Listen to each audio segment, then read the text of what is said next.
ప్రేక్షకులందరికీ నమస్కారం. ప్రస్తుతం మన స్టూడియోలో ప్రముఖ తంత్ర జ్యోతిష్యులు, జ్యోతిషరత్న, జ్యోతిష సామ్రాట్ చింతా రుక్మాన్ గదరావు గారు మనతో ఉన్నారు. గురువుగారితో మాట్లాడేద్దాం. నమస్కారం గురుగారు. మాతృదేవోభవ, పితృదేవోభవ, ఆచార్య దేవోభవ.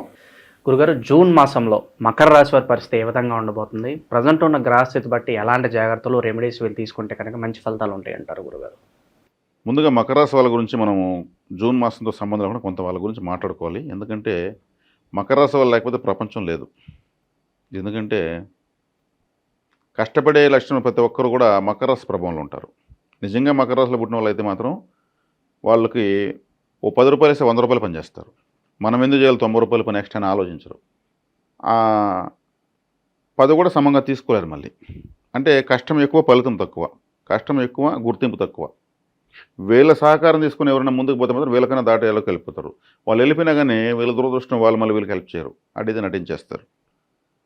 అంటే జపాన్, జర్మనీ, లేదా చైనా, లేదా మన ఇండియాలో కోయంబత్తూరు, లూధియానా, పూనా అంటే ఇండస్ట్రీస్ ఎక్కువగా ఉన్నటువంటి ప్రాంతాలంతా కూడా అవంతా మకర రాశి ప్రభావంలో ఉంటాయి. ఆ ప్రాంతాలు కష్టపడుతున్న చోటంతా మకర రాశి ప్రభావం ఉంటుంది. వాళ్ళు ఫలితం ఆశించకుండా పనిచేస్తారు. అది అలా పనిచేయాలంటే మాత్రం అంత ఈజీ కాదు, అందరి వల్ల కాదు. వీళ్ళు ఏ పని చేసినా సరే హార్ట్ఫుల్గా చేస్తారు. ఫలితం మనం చేసి మనకు వచ్చేది వస్తుంటారు. మనకు వచ్చేది రాకపోయినా సరే ఇంకోసారి చేద్దామంటారు. రిజల్ట్తో సంబంధం లేదు. వీళ్ళ సహకారం తీసుకున్న వాళ్ళు మాత్రం మంచి స్థాయికి వెళ్తారు.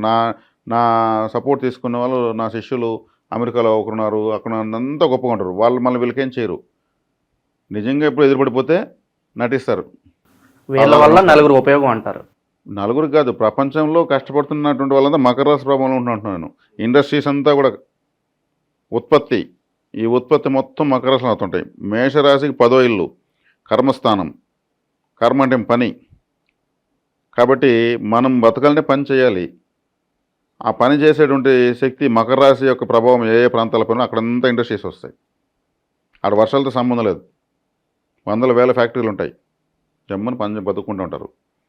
కర్షక కార్మికులు ఇంకా వీళ్ళు కానీ తిరుగుబాటు చేశారంటే మాత్రం అవతల క్లోజ్. మళ్ళీ ఈ ధర్నా చేయాలన్నా, రాస్తారోకలు చేయాలన్నా, స్వాతంత్ర పోరాటాలన్నా ఇవన్నీ మకర రాశిలోకి వస్తాయి. మకర రాశి యొక్క ప్రభావము ఎక్కువైనప్పుడే ఒక విప్లవము, ఒక ఉద్యమము, ఒక తిరుగుబాటు, ఒక విప్లవ వీరుడు, గొప్ప గొప్ప విప్లవాలు, ఉద్యమాలు చేసిన అల్లూరి సీతారామరాజు గొప్ప వాళ్ళంతా కూడా మకర రాశి యొక్క శక్తితోనే వాళ్ళు చేయగలుగుతారు, లేదంటే చేయలేరు. అంటే మనం చేసేది మనం చేసాం, మనకు జరిగినప్పుడు మనము ఎదురు తిరగదాం అనేది ఉంటుందన్నమాట. కాబట్టి కార్మిక సంఘాలు, యూనియన్ మేడే, కార్మిక సంఘాలు, యూనియన్స్ ఇవంతా కూడా మకర రాశి. ఓటర్స్, వీళ్ళంతా ఓటర్స్ అంతా ఎవరికి ఎక్కువ వేస్తే వాడే కదా. వీళ్ళందరూ నోటాకేస్తే ఎవడూ లేదు. అందుకు మకర రాశికి అంత శక్తి. ఎక్కడ ఎలక్షన్ జరిగిన ప్రపంచంలో ఏల్సిన ఓటర్స్ అంతా, ఓటర్స్ అనేటువంటి దీనికి మకర రాశి యొక్క ప్రభావం ఉంటుంది. అంటే వీళ్ళు జీవితంలో ఎక్కువగా వీళ్ళ కష్టాన్ని త్యాగం చేసేవాళ్ళని చెప్పచ్చు. కష్టానికి తగిన ఫలితం అయితే రాదు. వీళ్ళకు చదువుకునేటప్పుడు వీళ్ళకి నచ్చిన చదువు చదువుకోలేకపోతారు. కుటుంబ పరిస్థితుల్లో లేదా పెద్దవాళ్ళ యొక్క కోరికలు తీర్చడం కోసం చదివినట్టు ఉంటుంది. కానీ వీళ్ళకి కావాల్సింది వాళ్ళు అనుమతించరు. మాకు నువ్వు ఇది కావాలని వాళ్ళు చెప్తారు. వీళ్ళకి కావాల్సింది వాళ్ళకి అర్థం కాదు. కానీ అది కూడా వీళ్ళు గొప్పగానే చదువుతారు. కానీ వీళ్ళకి తృప్తి ఉండదు. వీళ్ళకి అవసరం విద్య కాదు. యాక్చువల్ నేను కావాలనుకున్నది పలానది, నాకు ఇష్టమే లేదు, ఇంట్లో వాళ్ళు బలవంతంగా ఇది చదివాను, సరే ఇంకా తప్పదనేసి ఎదిరించలేక చదివాను, దాంట్లో కూడా మంచి స్థాయిలోనే ఉంటారు. కానీ వీళ్ళకి అనుకున్నది కాదు కాబట్టి అసంతృప్తిగానే ఉంటారు. అంటే వీళ్ళకి సరైన న్యాయం సమాజం నుంచి జరగదని అర్థం. అందుకే పోరాటాలు చేసేవాళ్ళు న్యాయం జరగలేదని పోరాటాలు చేస్తుంటారు. మాకు హక్కులు మాకు కాపాడండి, మాకు జీతాలు పెంచండి, అది పెంచండి, ఇది పెంచండి. వీళ్ళు న్యాయం జరగకపోతేనే కదా పోరాటం జరిగింది. ఇది మకర రాశి ప్రభావం. కానీ వాళ్ళు లేకపోతే ప్రపంచం లేదు. ఉత్పత్తి అనేది లేదు. మనం తింటున్న వస్తువులు ఇవన్నీ కూడా తయారు చేసి చేతులతో చేసే వాళ్ళంతా కూడా కర్షక కార్మిక వర్గాల మొత్తం మకర రాశి. ఇక జూన్ మాసం పరిస్థితి ఎలా ఉండబోతుంది? ఇటువంటి ఈ రాశికి ఈ మధ్యనే 2 నెలలకు ముందు ఏలినాటి శని ప్రభావం వదిలింది. పెద్ద రిలీఫ్ అని చెప్పుకోవచ్చు. చాలా బిగ్ రిలీఫ్. అసలే వీళ్ళు కష్టపడేవాళ్ళు, వీళ్ళు ఇంకా ఎక్కువ కష్టపడేస్తాడు ఆయన. రాశాధిపతి శనేశ్వరుడు సొంత ఇంటిని ఎక్కువగా పట్టించుకుంటాడు ఆయన. సాధారణంగా గురుగారు, ఈ ఏలినాటి శని ప్రభావం వెళ్ళిపోయిన తర్వాత మొదటగా ఎలాంటి వీళ్ళకి రిజల్ట్స్ ఉంటాయి అంటారు సాధారణంగా అనుకుంటే వీళ్ళకు మానసిక ఒత్తిడి తగ్గిపోతుంది ముందు. అంటే మనకు వర్షం పడి ఒక 4-5 గంటలు పడిన తర్వాత ఆగిపోయింది అనుకుందాము, వెంటనే వేడి వచ్చేస్తుందా? నెత్తిగలిపోయింది, వేడి రాదు కదా, వాతావరణం చల్లగా ఉంటుంది. ఆ ప్రభావం మళ్ళీ మనకు వేడి వచ్చి హుషారుగా బయట పోవాలంటే కొంత టైం పడుతుంది. ఇప్పుడు ఈ ఏలినాటి శని అనేటువంటిది ప్రభావం వదిలి 2 నెలలు అయింది. ఇక వీళ్ళకి స్టార్ట్ అవుతుంది రిజల్ట్ అనేది. వీళ్ళకు 6వ ఇంట్లో గురువు ఉన్నాడు, 12వ ఇంటి వాడు, 3వ ఇంటి వాడు 6వ ఇంట్లో ఉన్నాడు. 12, 3 స్థానాలకు సంబంధించిన గ్రహం 6వ ఇంట్లో ఉంది. అంటే వీళ్ళు ఇప్పుడు వీళ్ళకు రుణం కావాలంటే దొరుకుతుంది. అప్పు చేస్తేనే అభివృద్ధి ఇప్పుడు వీళ్ళకు. అది లోన్ ద్వారా కావచ్చు, లేదా ఇంకెవరితో ఫ్రెండ్స్ దగ్గర తీసుకుని కావచ్చు, డబ్బు అయితే దొరుకుతుంది వీళ్ళకి. దొరుకుతుంది. అది అప్పు రూపంలో దొరికితే బాగా కలిసి వస్తుంది. అంటే అప్పు చేయాల్సిన పరిస్థితి వస్తుందా? ఆర్థిక స్థితి అటు ఇటుగా ఉంది. ఖచ్చితంగా వస్తుంది. ఇన్ని రోజులు ఏలినాడ్స్ అని వీళ్ళు సంపాదించుకుని మిగిలిపెట్టుకునేది ఏం లేదు, పోగొట్టుకునేది ఉంది. మళ్ళీ ఫండ్ కావాలి, ఫండ్ కంటే అప్పు రూపంలో తెచ్చుకోవాలి. దాన్ని జాగ్రత్తగా అయితే కాపాడేస్తారు. ఎందుకంటే ధనకారకుడు 6వ ఇంట్లో ఉంటే అప్పు తీస్తాడు. అప్పు అర్థవంతమైన అప్పే తీస్తారు, ఎక్కువ వడ్డీకి కూడా తీరు. ఒకవేళ వాళ్ళు తీశారంటే అది కష్టమవుతుంది. ఓకే. కాబట్టి వాళ్ళకు ఇప్పుడు అప్పు తీసుకోవడం అనేది ఒక అదృష్టంగా మారుతుంది. ఇక శుభకార్యాల పరిస్థితి గురుగారు. శుభకార్యాలు తీసుకుంటే వీళ్ళకు ద్వితీయ స్థానంలో రాహు ఉన్నాడు, అష్టమంలో కేతు ఉన్నాడు, 3వ ఇంట్లో శని దిగ్బలంలో ఉన్నాడు. అంటే దిగ్బలం అంటే 3వ ఇంట్లో శని శుభగ్రహం. కాబట్టి రాశాధిపతి 3వ ఇంట్లో ఉండడం వల్ల శుభకార్యాలు జరుగుతాయి. ఎటువంటి సందేహం, రాశాధిపతి సపోర్ట్ చేస్తున్నాడు. అప్పు దొరుకుతూ ఉంది, శుభకార్యాలు చేసుకుంటే డబ్బు కావాలి కదా, చేస్తారు. ఓకే. ఇక నిరుద్యోగులకు వ్యాపారస్తులకు ఎలా ఉండిపోతుంది గురుగారు? వీళ్ళు నిరుద్యోగులు ఎక్కువగా మకర రాశిలో ఉంటారని చెప్పొచ్చు. ఎందుకంటే కర్షక కార్మిక వర్గాలు కాబట్టి వీళ్ళు సొంతంగా ఏదైనా చేసుకుంటే మాత్రం బ్రహ్మాండంగా సెలెక్ట్ అవుతారు. అంటే ఇక్కడ జ్యోతిష్ శాస్త్రానికి అంటే రాశి ఫలితాలకు సంబంధం లేకుండా చెప్తున్నా. సహజంగా మకర రాశి వాళ్ళు స్వతహాగానే ఏదైనా చేయాలని డిసైడ్ అయితే మాత్రం బ్రహ్మాండం చేస్తారు. సొంతంగా ఒకరి కింద పనిచేయాలనుకున్నప్పుడు వీళ్ళని వాళ్ళు ఒలుచుకొని తినేస్తారు. లీవ్లు ఇవ్వరు, అడ్జస్ట్ చేసుకోరు, వీళ్ళ పరిస్థితి మాత్రం అర్థం చేసుకోరు. వాళ్ళకి అవసరమైన పనినే అర్థంలో పెట్టి చూపిస్తారు. వీళ్ళు ఇటు బాధపడుతూనే పని చేస్తారు. వీళ్ళు కానీ సెంట్రల్ గవర్నమెంట్ ఎంప్లాయీస్ అయితే మాత్రము దేశాన్ని అభివృద్ధి చేసి వదిలేస్తారు. లోకల్గా ఉన్నటువంటి ప్రైవేట్ కంపెనీసు లేదా ఇతరత్ర వేరే దీంట్లో చేస్తే వీళ్ళకి పెద్దగా రాదు. మెజారిటీగా వీళ్ళు సొంత వ్యాపారం ఏదైనా పెట్టుకుంటే సొంతంగా నిలబడితే వీళ్ళకి మించిన లేరండి 12 రాసుల్లో. మకర రాశి వాళ్ళు సొంతంగా ఆంటర్‌ప్రెన్యూర్స్ అంతా ఎక్కువ మకర రాశిలో ఉంటారు. గురుగారు, ఇక ఈ ప్రజెంట్ ఉన్న సిచ్యువేషన్లో విదేశాలకు వెళ్తే అక్కడ స్థిరపడే అవకాశాలు ఎంతవరకు కనిపిస్తున్నాయి అంటారు? విదేశాలకు సంబంధించిన గ్రహం 6వ ఇంట్లో ఉంది, అప్పు చేసుకోవడం ప్రయత్నించడం వల్ల అవుతుంది. ఎందుకంటే 12వ స్థానం గురువు 6వ ఇంట్లో ఉండవు. 6 అంటే అప్పు తీస్తాడని చెప్పాను. విదేశీ ప్రయత్నాలు బ్యాంక్ లోన్స్ అంతా ఎక్కువ పెట్టుకుంటూ ఉంటారు. విదేశీ ప్రయత్నాలకు బ్యాంక్ లోన్ పెట్టుకుంటేనే వీళ్ళకి జెన్యూనిటీ ఉంటుంది, ఆడ ఫలితం ఉంటుంది. వెళ్ళినటువంటి వ్యక్తి కానీ అబ్బాయి కానీ మనం అప్పు చేసుకుని ఇక్కడికి వచ్చాము అనేటువంటి దీంతో అతను ఒక టార్గెటెడ్గా పనిచేస్తాడు, చదువుతాడు, ఏదైనా సాధిస్తాడు. అందుకు వీళ్ళకి విదేశాలు ఇప్పుడు వర్కౌట్ అవుతుంది. ఓకే. ఇక ఆరోగ్యపరంగా ఎలా ఉంటుంది గురుగారు? ఆరోగ్యపరంగా బాగానే ఉంటుందండి. 6వ ఇంట్లో గురువు, 3వ ఇంట్లో. సో మాకంటూ కొంత గుర్తింపు కావాలి, కొత్త కొత్త అవకాశాలు కావాలి అనుకుంటే ఎలా ఉంటుంది అంటారు? వీళ్ళకి గుర్తింపు ఏమి ఉంటుందండి. వీళ్ళు అనుకున్నటువంటి రంగంలోకి వీళ్ళకి స్లిప్ అయిపోతుంది లైఫ్.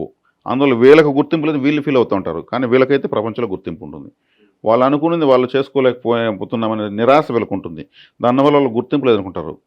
కానీ ఇప్పుడు ఏ రంగంలో సరే ఒక మకర రాశి వాళ్ళు 10 మంది ఉన్నారంటే ఆ రంగం అభివృద్ధి చెందిపోతుంది. వాళ్ళు తట్టి అవతల పడేస్తారు. పని అంతా ఇచ్చినారంటే వాళ్ళకి లెక్కలేదు. అది ఏ వర్క్ అయినా కావచ్చు. కానీ ఆ వర్క్ వాళ్ళకి ఇంట్రెస్ట్ ఉండదు. ఇంట్రెస్ట్ లేని పని అక్కడ వచ్చేస్తాం. నేను వాళ్ళు వేరే అనుకుంటారు, అది వచ్చి ఉండదు. సరే వచ్చేవారు దీనిని చేద్దామని చేస్తూ ఉంటారు. ఆ ఫ్రస్ట్రేషను, అసహనము, లేకపోతే అవసరము, ఆ పని బ్రహ్మాండం చేసాడు పెడతారు. గుర్తింపు అయితే వీళ్ళకి బాగుంటుంది. ఓకే. ఇక ఎప్పటి నుంచో పోలీస్ స్టేషన్లో కోర్టుల చుట్టూ తిరుగుతున్న వారికి, ఇక విసిగిపోయి అనుకున్న వాళ్ళకి మంచి రిజల్ట్స్ ఏమైనా ఉండబోతున్నాయా? ఉంటాయండి. ఎందుకంటే 6వ స్థానం పోలీస్ కేసులన్నా, ఈ గొడవలు, శత్రువులు, ఇవన్నీ 6వ స్థానంలో గురువు ఉన్నాడు. గురువు 6వ ఇంట్లో ఉంటే ఇటువంటి వాటికి పరిష్కారం చూపిస్తాడు. అటువంటి వాటికి కూడా అప్పు చేయాల్సి వస్తుంది. ఎందుకంటే ఈ రాశికి గురువు వ్యయాధిపతి. వ్యయాధం అంటే ఖర్చు పెట్టించాడు అని అర్థం. అప్పు అనే స్థానంలో ఉన్నాడు కాబట్టి వాటి మూల్యంగా ఖర్చులు పెట్టిస్తాడు. శని 3వ ఇంట్లో బలంగా ఉన్నాడు కాబట్టి అప్పు అయినా ఖర్చు అయినా కానీ విజయం వీళ్ళ సొంతం అవుతుంది. ఇక చివరిగా గురుగారు, సొంత ఇంటికి అలా నెరవేరడానికి ఎంత సమయం పట్టొచ్చు అంటారు? సొంత ఇంటికి అలా నెరవేరడానికి టైం పడుతుంది కొంత. వీళ్ళకు వెంటనే కొంచెం దుడుకు వెళ్ళడం కరెక్ట్ కాదు. ఆగస్టు వరకు కుజుడు వీళ్ళకు అన్కంఫర్ట్గా ఉన్నాడు, 4వ ఇంటి వాడు. వీళ్ళకి సొంత గ్రామం కలిసి రాదు. ఫస్ట్ సొంత గ్రామం, బంధువులు పెద్దగా కలిసి రారు. వీళ్ళకు కాబట్టి ఆగస్టు తర్వాత ఆ బలం ఏర్పడడానికి అవకాశం ఉంది. దూర ప్రయాణాలు చేసే వాళ్ళు ఎవరికైనా కూడా ఏదన్నా సూచన ఉందా? అంటే కలిసి వస్తుందంటారా? ఏదన్నా ఇబ్బందులు అన్నా వస్తాయి అంటారా? దూర ప్రయాణాలు చేసే వాళ్ళకు కలిసి వస్తుందని చెప్పొచ్చు. ఎందుకంటే క్యాష్ పాయింట్లో రాహు ఉన్నాడు, రెండో ఇంట్లో కుంభంలో రాహు ఉన్నాడు. విదేశీ ప్లానెట్ రాహువే. రాహువు శనివర్గ గ్రహం కాబట్టి మకరము శనివర్గ రాశి, రాహు శనివర్గ రాశిని కుంభంలో ఉన్నాడు. కాబట్టి రాహు మూల త్రికోణంలో ఉండడం వల్ల ఆ విదేశీ ప్రయాణాలు చేసేటువంటి ప్రయత్నాలు సక్సెస్ చేయిస్తాడు. అక్కడ వెళ్తే కూడా కంఫర్ట్గా అన్ని ఏర్పాటు చూస్తాడు. కొంతమంది ఇక్కడి నుంచి అక్కడికి వెళ్ళి ఇక్కడ ఒకటి అనుకుని అక్కడ పోయి వేరే పనులు తగులుకుంటారు. వాళ్ళు ఆ వీసా పాస్పోర్ట్ తీసి తనగా పెట్టుకుంటారు. వీటి కోసం వాళ్ళు పనిచేసి నానా బాధలు పడి మళ్ళీ వస్తారు. అట్లా కాకుండా వీళ్ళకి పోయిన పని కరెక్ట్గా సెట్ అవుతుంది.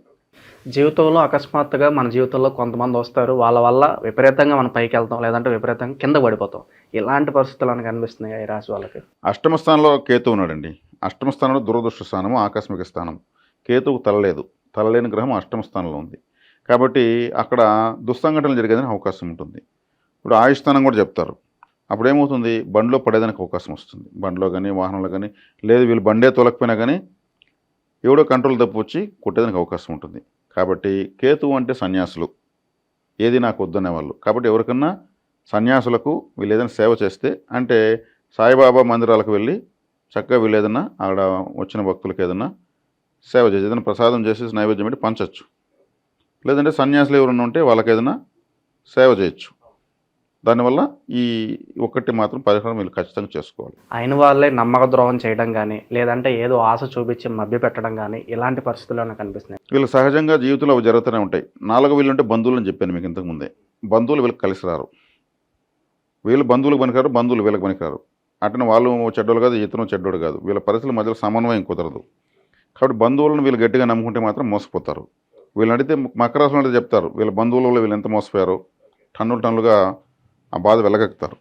కాబట్టి ఆ విషయంలో వీళ్ళు ఆల్రెడీ జాగ్రత్తగానే ఉంటారు. ఎందుకంటే వీళ్ళకి పుట్టిన బై భర్త కలిసి రాదు కాబట్టి. దాని పరిష్కారం ఏమంటే దాన్ని పట్టించుకోకపోవడమే పరిష్కారం.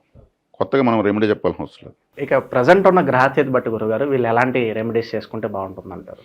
వీళ్ళు చేసుకోవాల్సిన రెమెడీ వచ్చి దుర్గారాధన, నేను చెప్పినట్టు సన్యాసులకు సేవ, ఏదైనా పీఠాల ఆశ్రమాలు ఎక్కువగా వెళ్ళి అక్కడ సేవ చేసి రావాలి. ఆరాధన కాదు, నాకు అది ఇది మంచి కాదు. అక్కడ మనం ఏదన్నా కొంత డబ్బు ఖర్చు పెట్టి ఏదైనా ఒక సేవ చేసి రావాలి. దానివల్ల ఫలితం ఉంటుంది.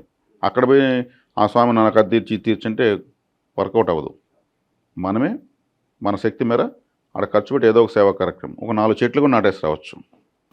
ఏ పని చేసినా కూడా కాస్త పెండింగ్ పడుతుంది, లేట్గా పనులు అవుతుంది అనుకునే వాళ్ళకి ఏదన్నా రెమెడీ ఉంటుందా గురుగారు? ఇన్స్టెంట్గా ఏదన్నా ఈ ఇన్స్టెంట్ సేవ ఇదే. మనకు అష్టమ స్థానంలో శని ఉన్నాడు. ఆకస్మిక స్థానం అని చెప్పాను, ఆకస్మిక కష్టాలు నష్టాలు అని చెప్పాను. అవి తడబాట్లు తగ్గాలంటే సన్యాసులకు, పీఠాలకు, ఆశ్రమాలకు ఇప్పుడు ఉంటారు కొంతమంది హిందూగా ఉండి క్రిస్టియన్గా మారుంటారు. వాళ్ళు చర్చిగా చెట్లు నాటచ్చు. అది కూడా ఒక ఆశ్రమే. ఆ చర్చిలో వీళ్ళకి గుర్తుగా ఒక 4 చెట్లు నాటచ్చు. ఆ చెట్టు ఏం చేస్తుంది, పెద్దది ఆక్సిజన్ ఇస్తుంది, ప్రాణవాయువుని ఇస్తుంది, వీళ్ళకి బ్రీతింగ్ దొరుకుతుంది. ఇది మంచి పరిహారం. జూన్ నెలలో మకర రాశి వాళ్ళందరికీ కూడా ఏ విధంగా ఉంటుంది, ఎలాంటి పరిహారాలు చేసుకోవాలి, మీ మాటలో చాలా బాగా వివరించారు గురుగారు. ధన్యవాదాలు.